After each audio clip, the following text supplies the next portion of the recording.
Assalamualaikum, salam malam Kliwon.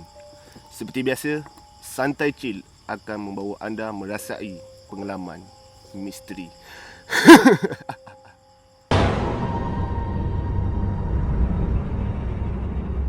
Okay, so hari ini kami membawa anda seorang penonton yang ingin berkongsi pengalaman misteri dia.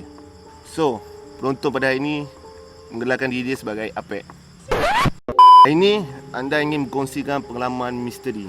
Pengalaman misteri apa yang Apek ingin kongsikan kepada penonton? Pengalaman misteri keluarga aku sendiri, iaitu abang aku lah. Dan benda ni berlaku pada tahun 2018. Time tu aku dekat TTJ, Teknik Tuanku Jaafar Seremban.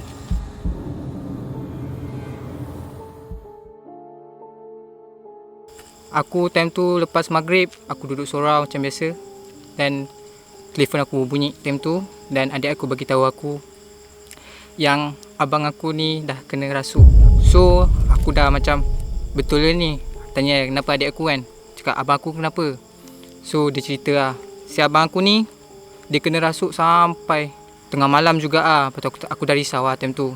And then minggu tu juga aku balik dan mak aku cerita kat aku kenapa dia jadi macam ni. So cerita dia, pada petang tu abang aku ni lepak dengan kawan-kawan dia lah. Lepak-lepak. And then dia tiba-tiba macam, tak apalah aku nak balik. So kawan aku ni macam, okey lah. Diorang pun buat macam tak ada benda kan, tak syak apa kan. So abang aku balik. Tapi dia tak balik pun sampai maghrib baru dia sampai rumah. Dan diorang lepak tu petang, tapi dia pulang kat rumah maghrib. Dia ada singgah mana ke tak ada? Rasanya dia ada singgah. Yang aku ingat lah, adik aku cerita yang dia pernah singgah dekat satu tempat macam sunyi. Rasanya pantai rasa macam tu lah. Sunyi, dia sorang-sorang. So time dia pulang kat rumah tu, mak aku tengah kemas-kemas kan. Biasalah, kemas rumah. Dan petang tu dia balik, dia parking je motor, dia berdiri tegak. Lepas tu okay, time dia dah berdiri tegak tu, mak aku tegur lah dia, kenapa berdiri kan? Kenapa tak masuk rumah? Balik lambat ni, kenapa tak masuk rumah? Dia diam, dia still diam. Lepas tu abang aku ni macam pandang mak aku, then dia berjalan secara undur. Mak aku pelik, dia tak toleh belakang, dia just undur ke belakang benda tu. So mak aku pelik lah, jadi pelik. Mak aku fikir dia main-main, just dia nak bergurau ke apa. Rupanya tak. Dia berundur sampai satu tahap, dia nak masuk semak, mak aku tahan dia. So mak aku kata, kenapa ni? Dia diam diri juga kan. Dia macam duduk macam keras, tapi dia undur belakang. So mak aku tarik balik dia masuk dalam rumah, and then dia okey. Dia masuk, dia terus mandi apa semua. Dan mak aku dah syak yang dia ni dah tak betul kan. Sebab mata dah merah, muka pun dah merah, dah lain. Sebab mak aku lah, yelah, ni aura seorang mak kan. So dia tahu macam anak dia dah tak betul, macam ada yang benda tak kena. So lepas maghrib, abang aku dah start meracau. Dia macam, yelah, macam kena rasuk lah. Dia dah tak tentu arah. And then bapak aku ni pun bawa dia pergi kat ruang tamu.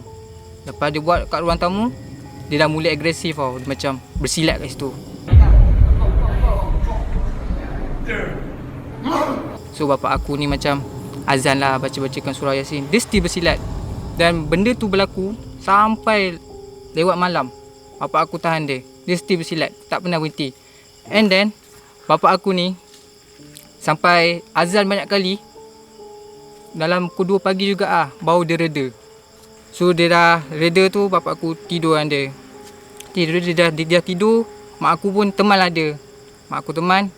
Lepas tu dia tersedar dan benda tu berlaku balik semula. Dia bersilat balik. So bapak aku ni pun lawanlah dia dengan azan-azan, dengan ayat suci Quran semua.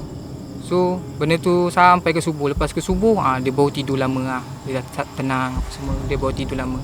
So sebabkan benda tu, mak aku dah tak tahan dengan ayah aku. So mak aku minta pertolongan daripada seorang ustaz daripada sekolah Ailimau sendiri, sekolah adik aku. So ustaz tu datang, and then ustaz tu tanya sendiri kat abang aku.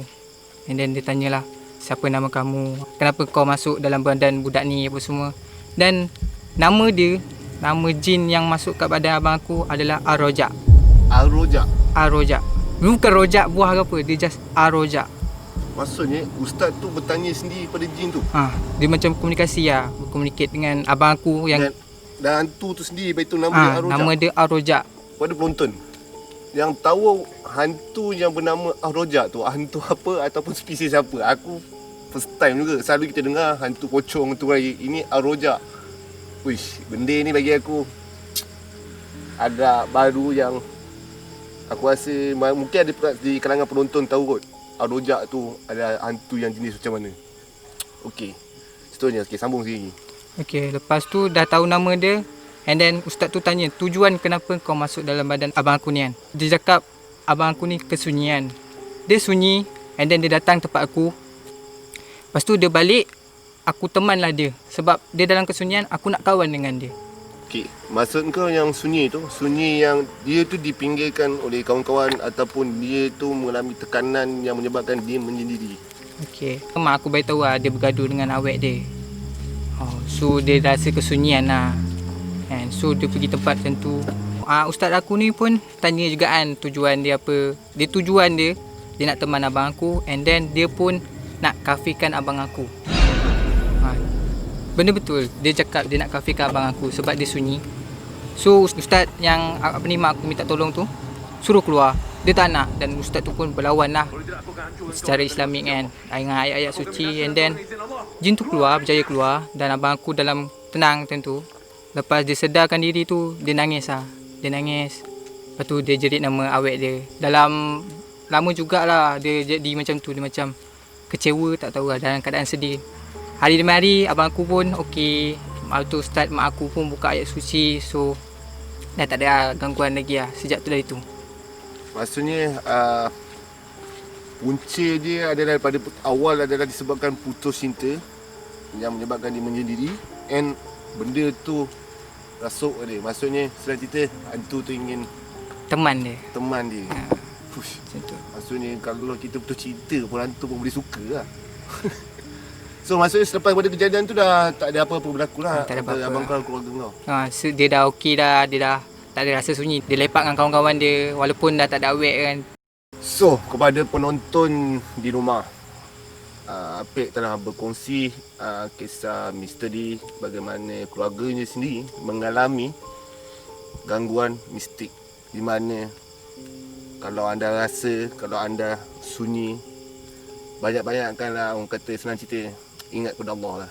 Itu adalah jalan terbaik dan bukan kita ambil keputusan untuk menyendiri. So, apa lagi kepada penonton semua, kalau anda mempunyai pengalaman misteri, anda boleh komen di bawah ataupun berkongsi pengalaman misteri anda di email kami Santai Chill ataupun di Instagram kami.